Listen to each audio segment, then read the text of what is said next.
Exercise 1.2 का question number 3 है, अभाज्य गुणनखंडन विधि द्वारा निम्नलिखित पूर्णांकों के एचसीएफ और एलसीएम ज्ञात कीजिए। और ये हमें 3 क्वेश्चन इसमें दिए हुए हैं, तीसरे में 3 दिए हुए हैं, तो इनको एक एक करके हम सॉल्व करते हैं। क्या करते हैं, जो पिछले वाले क्वेश्चन में हमने किए थे, है ना, पिछले वाले में किया था सेम वैसे ही करना है। उसमें 2 थे नंबर हमारे पास, इसमें 3 नंबर है, 3 नंबर के एक साथ एलसीएम और एचसीएफ हमें निकालना है। देखिए बड़ा आसान सा है, करके देखते हैं एक एक करके।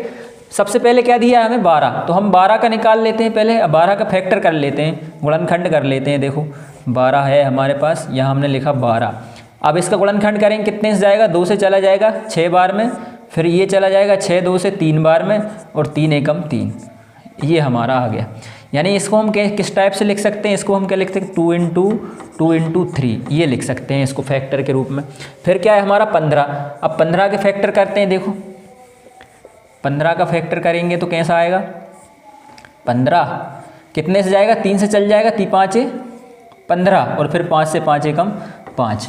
फिर देखो क्या है हमारा 21 है, 21 कितने से जाएगा, 3 से चल जाएगा, 3 7 21, और 7 एकम 7। देखो तीनों हो गए हमारे फैक्टर। इसको हम कैसे लिख सकते हैं, देखो यहाँ हमने क्या लिखा है, यहाँ हमने लिखा है 12, यानी 12 का फैक्टर लिखा है हमने, कैसे आ गया फिर 2 इंटू 2 इंटू 3, ये आ गया। फिर हमारा क्या है 15 का हमने किया तो क्या है हमारा 3 इंटू 5, और फिर हमने किया है 21, तो 21 का किया है क्या है हमारा 3 इंटू 7। तो हम क्या करते हैं, सबसे पहले हम निकालेंगे एचसीएफ। तो एचसीएफ निकालने के लिए, एचसीएफ में हमें पता है क्या होता है, हाईएस्ट कॉमन फैक्टर। तो इनमें तीनों में जो कॉमन फैक्टर है हमारा, वो हमारा एचसीएफ हो जाएगा। क्या क्या, देखो ये 3 है, इसमें भी 3 है, इसमें भी 3 है, और इसमें भी 3 है। मतलब ये क्या हो गया हमारा 3 इसका, यानी 3 इसका एचसीएफ हो गया। तो हम यहाँ लिख सकते हैं, क्या लिख सकते हैं, एचसीएफ बराबर 3। फिर क्या निकालना है हमें, एलसीएम। तो एलसीएम में क्या करते हैं, जो हमारा एचसीएफ है जो कॉमन है उसको लिख लेते हैं, और बाकी जो बचा है उससे मल्टीप्लाई कर देते हैं, गुणा कर देते हैं। इसमें क्या बचा, देखो 2 2, तो ये हो गया 2 इंटू 2। फिर ये 3 तो हमने लिख लिया है, ये कॉमन है, यहाँ से हमने 3 लिख चुके हैं, कितना बचा 5। फिर यहाँ से हमने 3 लिख चुके हैं, यहाँ पर कितना बचा 7। अब इन सब का गुणा कर दीजिए, हमारा एलसीएम निकल के आ गया है। देखो 3 दूना 6, 3 दूना 6, 6 दूनी 12, 12 पंजे 60, और 60 का 7 में गुणा करना है अपन को। तो देखिए कर तो हम डायरेक्ट सकते थे, लेकिन आपको समझ नहीं आएगा, इसलिए हमने क्या कर दिया 60 इंटू 7। अब देखो 6 7 हो गए 42, तो हमारा कितना आ गया 420।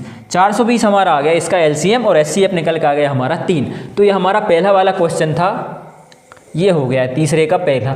अब हम करते हैं दूसरा।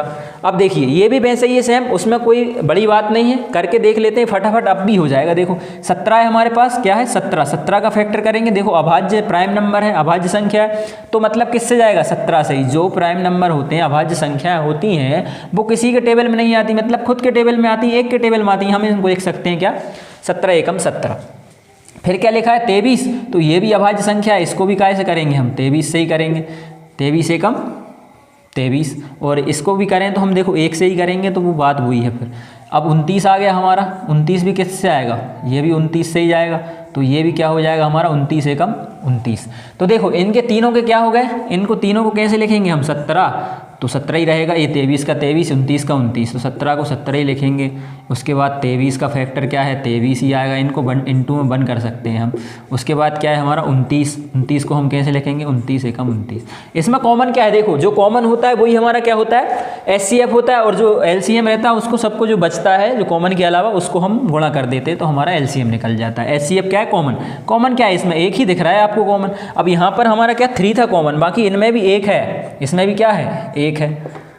उसके बाद यहाँ पर 1 ही है बस, उसके अलावा कुछ कॉमन है ही नहीं, तो हमारा एचसीएफ कितना आ गया यहाँ पर, यहाँ हमारा एचसीएफ निकल कर आ गया 1।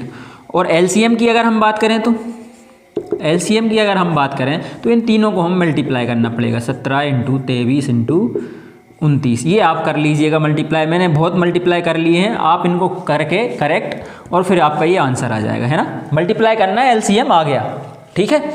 अब देखिए, अब हम करते हैं तीसरा नंबर का। तीसरे नंबर के में क्या करना है हमें, 8 9 और 25 दिया हुआ है, एक एक करके इनको भी फटाफट करते हैं फैक्टर। 8 है, ये 2 से चला गया, 2 चौके 8, ये 2 से गया, 2 दूनी 4, ये फिर से 2 से गया, 2 एकम 2। 9 है हमारे पास, तो 9 कितने से जाएगा, देखिए 9 जाएगा 3 से, 3 तिरका कितना हो गया 9, और यहाँ पर 3 एकम 3, फिर उसके बाद क्या है हमारे पास 25, 25 कितने से जाएगा जल्दी बोलो, 5 पचम 25, 5 एकम 5। देखो फैक्टर करना है हमें, मतलब लिखना है, कैसे लिखेंगे, 8 को कैसे लिख सकते हैं, 2 × 2 × 2 × 1। 9 है, 9 को कैसे लिख सकते हैं, 3 × 3 × 1। 25 को कैसे लिखेंगे, 5 × 5 × 1। क्या कॉमन है इनमें, कॉमन क्या है, हम वही लिखेंगे HCF। HCF हमारा होता है, जो हमारा कॉमन होता है वही HCF होता है। तो HCF यहाँ पर क्या हो जाएगा हमारा 1, क्योंकि देखिए एक के अलावा कोई चीज़ कॉमन दिख रही है, यहाँ 2 है, यहाँ 3 है, यहाँ 5 है, कोई चीज़ कॉमन नहीं है, 1 लिख लेंगे HCF। LCM में क्या होगा फिर, अगेन LCM में जो कॉमन है वो लिख लेते हैं, तो एक है कॉमन, बाकी सबका हम क्या करना पड़ेगा, गुणा करने पड़ेगा, 8 × 9 × 25, तब जाकर हमारा क्या निकलेगा LCM। तो इसको मल्टीप्लाई आप कर लीजिए, मल्टीप्लाई आप जैसे ही इसको करेंगे आपका आंसर यहाँ पर LCM निकल जाएगा। इसको और इसको आपको ही करना है, क्योंकि मल्टीप्लाई करना बड़ा इजी है, कर लीजिए आप अपने तरीके से। और ये आपका क्वेश्चन नंबर 3 भी यहाँ पर समाप्त हो चुका है। अब हम बढ़ते हैं अगले नंबर पर, यानी क्वेश्चन नंबर 4 पर।